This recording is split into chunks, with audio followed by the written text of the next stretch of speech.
In the film, A Pigeon Sat on a Branch, reflecting on existence, long shots are used to make the viewer feel part of the world he or she is watching. Once the use of long shots manages to make the viewer feel part of what is happening in the screen, it is easier to convey the meaning of loneliness and depression, and the incapability of changing our reality. Either because we try to change it and we keep on failing, or because we simply do not try at all.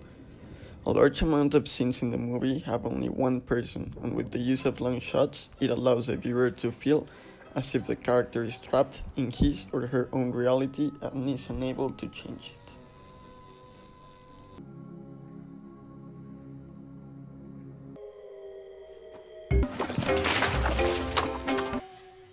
How was school?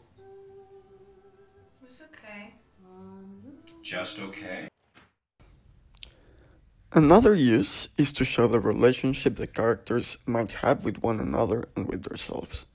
Just like in American Beauty, where long shots introduce the characters and allows us to see the way they relate with each other, and is used before and after a moment of conflict happens, either between the characters or an inner conflict that one of them might have.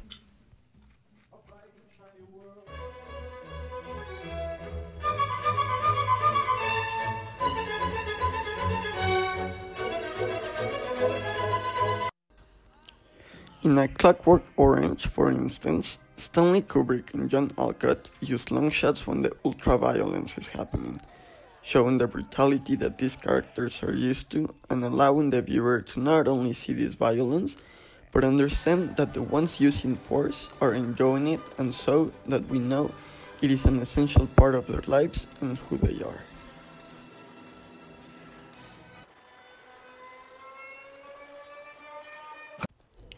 In Relatos Salvajes, it is also used to show loneliness, just like in A Pigeon Sat on a Branch, reflecting on existence.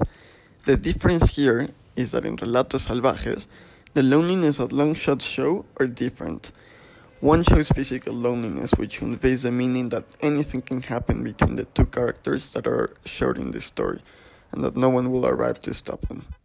The other one shows a psychological loneliness, and it shows the viewer the change of the bride from wanting to commit suicide, which we can imply by the long shot and position of the camera, to finding someone who, for a moment, allows her not to feel alone anymore.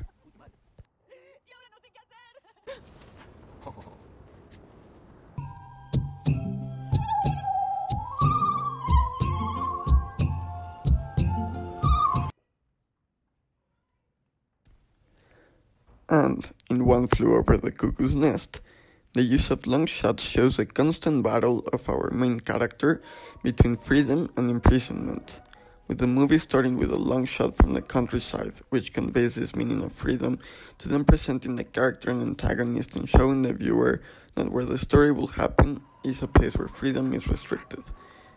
Milos Forman and Haskell Wexler end the movie with a long shot of the countryside and the chief running into freedom while taking with him the spirit of his imprisoned friend.